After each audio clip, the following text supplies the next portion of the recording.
This is my dear friend, Mr. Billy Gibbons. We've known each other for 100 years, but I don't know this guy. So we're going to get to know him tonight, or today, or whatever time it is. That sounds good to me. So, Billy, you walked in here with your uniform on. I'm going, you know, if I go out in public and I don't want to be recognized, you know what I do? I put on a fake beard.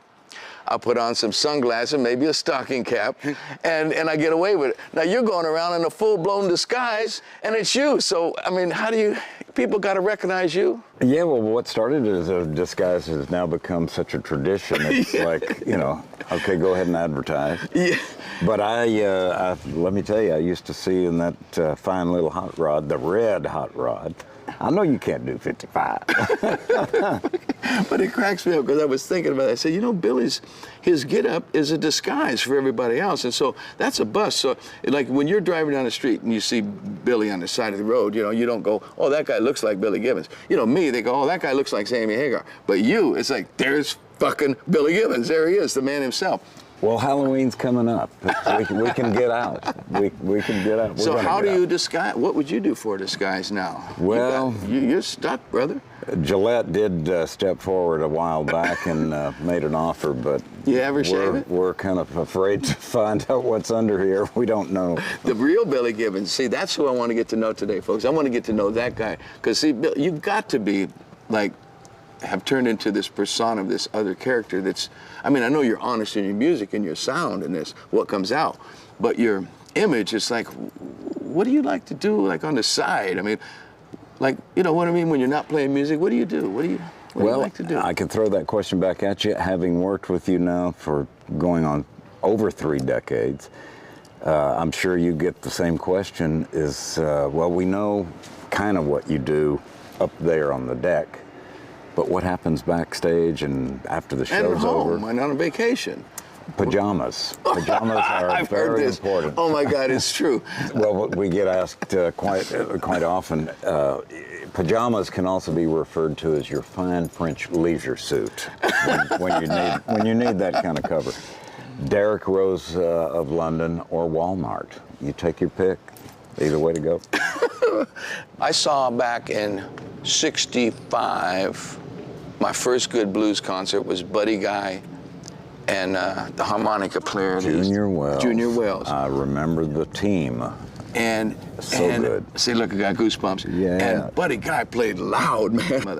I mean, I was influenced by the blues too, but I came from a poor background, Billy, so I was relating to it, you know. Yeah. But you've mastered it, and.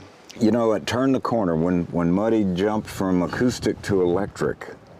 Things became just that, electrified.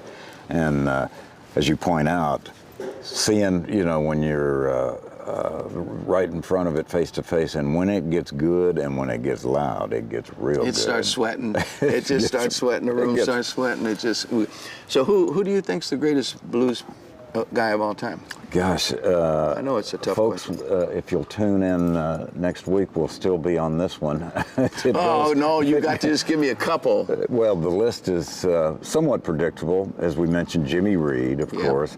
Greatest singer, that voice and harmonica. For the guitar freaks out there, the Kings, you know, Freddie King, Albert King, B.B. King, Albert Collins, another Texas gunslinger. And then, of course, you got modern guys. Jimmy Vaughn, our good buddy Jimmy Vaughn, the late brother of Jimmy, Stevie Ray Vaughan, was just a tremendous interpreter of that great art form. I think we all owe a little bit of something to these guys that paved the way. I know when I listen to your records, every so often, you can't help it. Some of that bluesy influence. It does. As a guitar player, every guitar player I know worships you. Ronnie Montrose, he thought you were the guy. Not Jimmy Page, not Jeff Beck, not Eric Clapton. Billy F. Gibbons. And what does that F stand for again? Oh, never. Okay. Yeah. We're going to get to that. That guy. Okay. But, I just wondered how you feel about it. Do you feel frustrated when you play guitar? Did you feel like, yeah, I can play anything I'm thinking? Or, you know, you're a sound guy. You got such a unique sound. And well, let's face it, ZZ Top is the name of the group is not too far removed from B.B. King. He's got that end of the alphabet. We got the other end of the alphabet. I got you. King is kind of like on top. But if we could get to the point to emulate BB's style. You know, he was very often he had the luxury of throwing the guitar to the side and grabbing the mic stand and just delivering the vocals. Yeah. He didn't have to worry too much. He had a little bit bigger band on most occasions. Yeah, a little bit, which helps out. Oh, yeah. Okay, you got to give me a quick answer. You can't think, Billy. Okay. Hey. Okay. Beatles or Stones? I'd go Stones. Yeah. Strat or Les Paul? Ooh, let's go both. Ah, cheater. Rock or blues? I'd have to go again, a little of both. You know, yeah. Mezcal or tequila? Oh man, come on! I mean, man, tequila's the way. Come on. You got me started. And, Did you have your own mezcal? I mean, tequila? You still have a tequila? Didn't you? You were involved. Yeah. We fell right in line. You know, with the popularity of Cabo Wabo, it really established a top shelf product, and Pura Vida is the one that we are so proud of. It's, you know, 100% blue Weber agave and triple distilled, you name it. It's the best drink in the world, but and the problem with it is that when people get turned on to tequila the first time, it makes you feel so happy and they have such a good time. Everybody overdoes it, then they get sick on it, and then they turn around and say, oh, I can't drink tequila anymore. Do you still drink? I can relate. I remember. Are you on the wagon, Billy? Are you in between? Are you? Well, it reminds me of the T-shirt.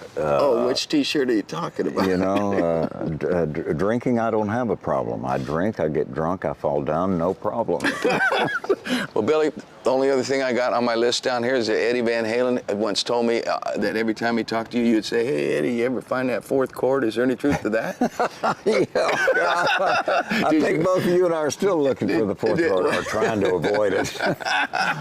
Yeah, playing those adult words, you know. God. Oh, yeah.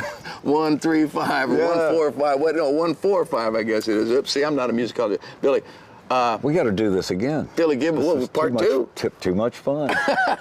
Billy Gibbons, my friends, is what I would like you to do, though, is before we're all done, I want you to show me your line. I want to see what your back line is. One time when I was opening for you, you had this little tube and this little thing that got your sound. I want to see what you got back there now. You got it. Can you show me some secrets? Yeah, we'll take a peek. There must be 50 guitar shops on this one stretch of 3-4 blocks long. On the wall was a 1961 Les Paul in the SG shape. We started playing it shortly thereafter. We went back on tour, and it was causing such a stir. People said, oh man, now they're playing this SG. So to do something different, I got with John Bolin, our favorite guitar maker out of Boise, Idaho. Been with him for 35 years. We sat and came up with, we took this beautiful French curve, flipped it upside down, angled it slightly, and came up with this nice bevel. And believe it or not, wow, wait a minute. So this is a new guitar? Yeah. Oh, this thing is gorgeous, Billy. Yeah. This mother with the flying V head on it. Get out of here, man. This is a shit, man. Wow, boy, those are little strings. Man, you couldn't tune them down to a half step, a full step. They'd fall off. They'd swing down like this. It's going to be close. I think we got wow. Wow. Oh, yeah. 7. Billy, you can bend that sumbitch clear up to here. You don't have to go up into any part of the neck. You can play everything in one position because you just bend it back up to here. That's it. But this thing is gorgeous. I'm a Les Paul guy. I mean, I'm a Gibson guy, period. But SGs are what I used to play. My first guitar was an SG Les Paul. Yeah, this thickness matches the figure 8 Les Paul, and then it cascades down to you got this SG. This is beautiful, man. Beautiful. We ought to plug it in, and maybe I can get you to sing one with me. This one might be ready to go. Just give me that lick going into it.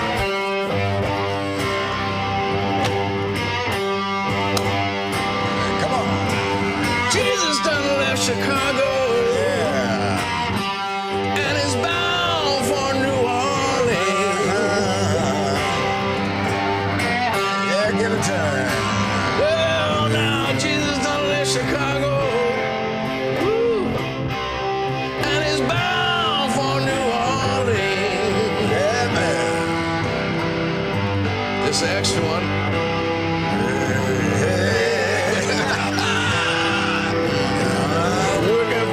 To the other,